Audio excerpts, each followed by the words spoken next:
I'll call on Professor Gallagher then to make your opening remarks, please.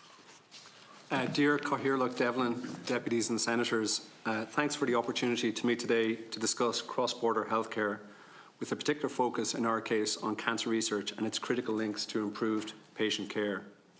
We represent the All-Ireland Cancer Research Institute, or AICRI for short. For the past 5 years, AICRI has been focused on creating an overarching framework for cancer research on the island of Ireland, covering scientific discovery to the clinic. A critical feature of AICRI is facilitation of cross-border research in key priority areas for healthcare, such as precision cancer medicine and data analytics. AICRI has successfully brought together 11 academic institutions across Ireland and Northern Ireland, as well as key stakeholders from the healthcare and charity sectors, along with industry leaders and patient advocates. The origins of AICRI stem from the Good Friday Agreement. In 1999, a year after the Good Friday Agreement, an MOU was signed between the Departments of Health in Ireland and Northern Ireland and the US National Cancer Institute. This MOU established the All-Ireland Cancer Consortium, which has had a major impact on cancer research and care ecosystem on our shared island. Since 1999, this tripartite programme has created a cancer trials ecosystem that has allowed more than 30,000 patients across the island of Ireland to get early access to innovative medicines and other interventions. This has saved not only many lives, but also contributed to our respective economies through healthcare savings and industrial development. Since the Good Friday Agreement in 1998, the number of people diagnosed with cancer per year has more than doubled. By 2045, it is projected that this number will double again, primarily due to the ageing population. This will mean every 7 minutes, someone on our island will be diagnosed with cancer. Cancer research is a critical foundation to address this pending challenge. We know that patients treated in research-active hospitals have better outcomes. Due to the major diagnostic and therapeutic advances which have taken place on our island and worldwide, people are living longer after their cancer diagnosis. Across the entire island of Ireland, we have close to 300,000 people that are either living with or beyond cancer. This is similar to 3 times the combined capacity of both Croke Park and Windsor Park. While the tripartite consortium was renewed in 2021, a need was still identified to bring all-island collaboration in cancer research and its integration with care to the next level.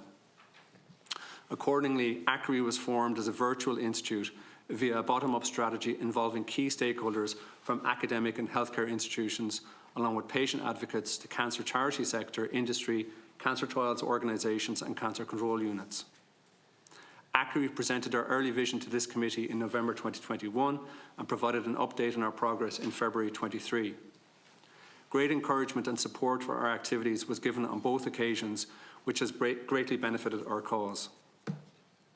Since this time, we have secured substantial funding under the North-South Research Programme to train the next generation of cancer researchers, as well as to advance cutting-edge translational programmes in diagnostics and digital health. The North-South Research Programme is administered by the Higher Education Authority of Ireland on behalf of the Shared Island Unit.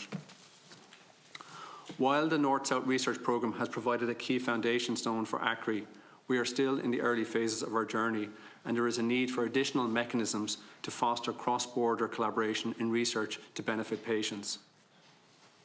I have asked 3 of my colleagues here today whom can provide key examples in the area of survivorship and quality of life, childhood cancer, and clinical trials and radiotherapy, where cross-border collaboration has and can play a critical role.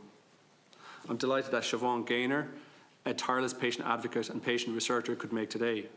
Together with Cancer Trials Ireland colleagues, Siobhan spearheaded a groundbreaking all-island study to better understand the needs of individuals with metastatic breast cancer, who are often forgotten to the system.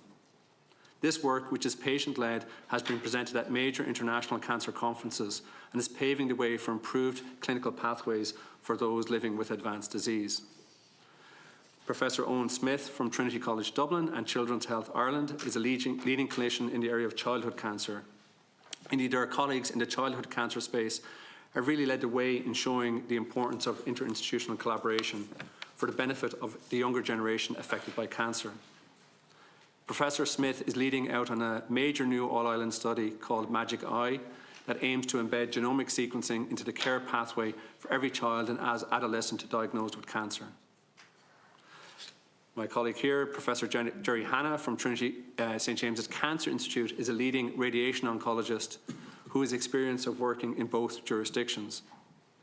He is also currently the Vice Clinical Lead of Cancer Trials Ireland, which last week launched a very timely report on the value of clinical trials. This report again highlighted key benefits to the healthcare system of cancer clinical trials, including at an economic level.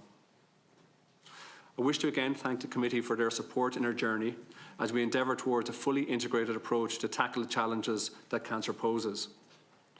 Your support has been invaluable to date, and we would greatly appreciate your advice and input as we aim to progress even further.